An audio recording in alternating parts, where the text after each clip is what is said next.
අයිබෝන් සුබ දවසක්. විශේෂ කාරණාවක් ගැන කතා කරන්න අද දරුවෝ ගැන තමයි අපි කතා කරන්නේ. දරුවෝ කියන්නේ අපිට සංවේදී මාතෘකාවක් කියලා මම හැමදාම කියනවා වගේ.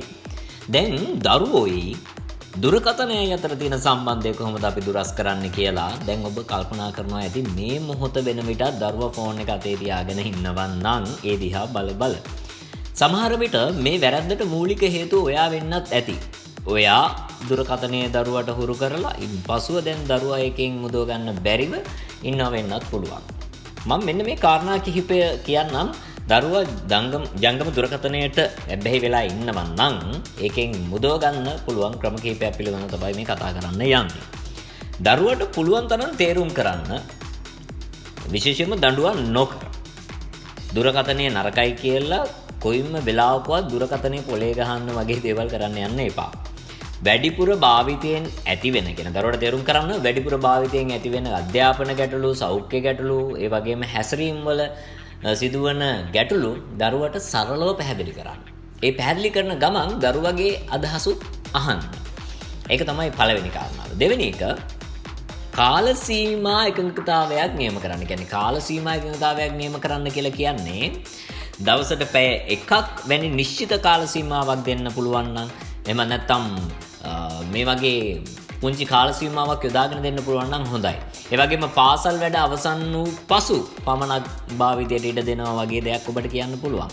විශේෂයෙන්ම රෑ නිින්දට පෙර දුරකථනය කොහෙත්ම දෙන්න එපා. ඒක ඉතාම භයානක වැඩක්. ඒ නිසා එහෙම දෙන්න එපා.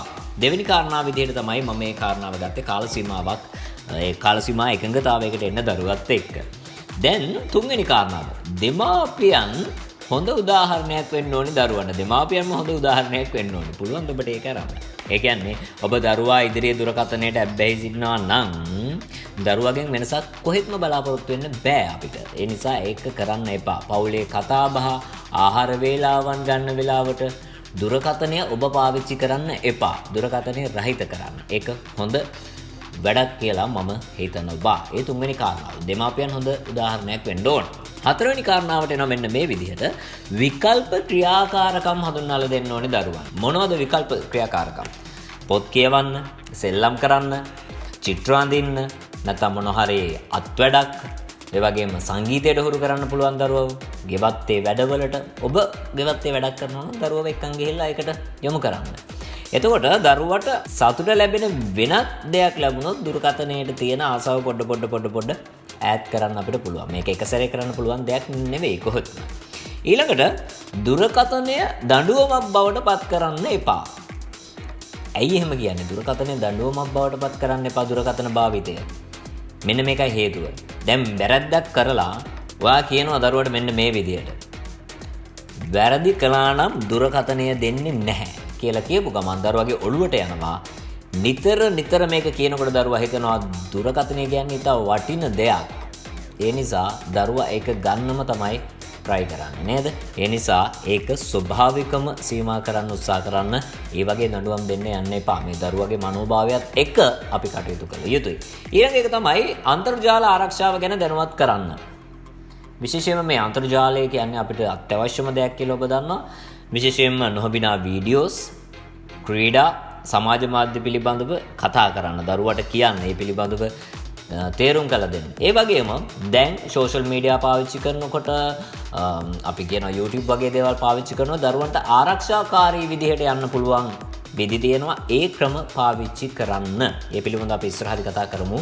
මම මේ සාරාංශයක් විදිහට තමයි ඔබට සඳහන් කරන්නේ. හත්වෙනි කාරණාව විදිහට මම දැන් කාරණා 6ක් ඔබට කිව්වා. හදිසි ලෙස නවත්තන්න එපා. එකපාරටම දුරකථනය අත්පිටවන්න එපා. තේරුණානේ? ඒකත් හොඳ දෙයක් නෙමෙයි. කෝපය ඇති වෙන්න පුළුවන්, අසතුට ඇති වෙන්න පුළුවන්, රහසිගත භාවිතය ඇති වෙන්න පුළුවන්. මේ එකපාරට දුරකථනය අත්පිටවීමෙන් පියවරෙන් පියවර තමයි මේක අඩු කරන්න ඕනේ. ඒකත් හොඳට මතක තියාගන්න. හරි, ඒ වගේම තමයි දරුවා ජංගම දුරකථනයට ඇබ්බැහි වීම දරුවාගේ වැරද්දක් නෙමෙයි. ඒක හොඳ ආකාරව මතක තියාගන්න.